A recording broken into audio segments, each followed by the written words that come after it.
बहुत समय पहले हिमालय की तलहटी में एक घना और खूबसूरत जंगल था जिसे लोग चंद्रवन के नाम से जानते थे। यह जंगल इतना सुंदर था कि सूरज की पहली किरण जब पेड़ों की पत्तियों से टकराती तो पूरी घाटी सोने जैसी चमकने लगती थी।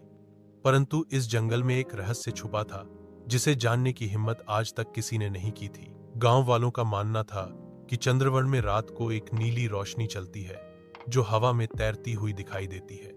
जो कोई भी उस रोशनी के पीछे जाता वह कभी लौटकर नहीं आता। एक दिन अनया, जो एक जिज्ञासु और साहसी लड़की थी, अपने पिता की खोई हुई किताब ढूंढने के लिए जंगल में गई। वह किताब वर्षों पहले इसी जंगल में खो गई थी और माना जाता था कि उसमें प्राचीन रहस्य दर्ज है। जैसे ही सूरज ढला, अनया को वो नीली रोशनी दिखाई दी। डर के बावजूद उसने उसका पीछा किया। रोशनी उसे जंगल के बीचों बीच एक प्राचीन पेड़ के पास ले गई।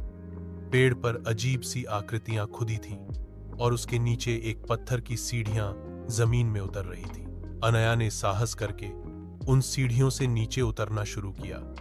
नीचे एक छोटा सा मंदिर था जिसमें उसकी पिता की वही खोई हुई किताब एक पत्थर की वेदी पर रखी थी।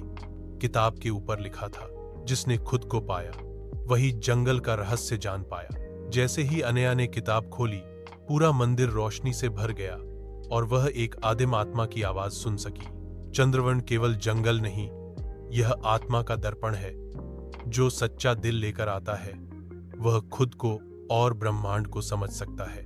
जब अनया वापस लौटी, वह पहले से बदल चुकी थी। अब उसमें एक अद्भुत शांति और चमक थी। गांव वाले कहते हैं कि वह अब भी कभी कभी चंद्रवन जाती है, लेकिन अब वह नीली रोशनी उसकी दोस्त बन गई है।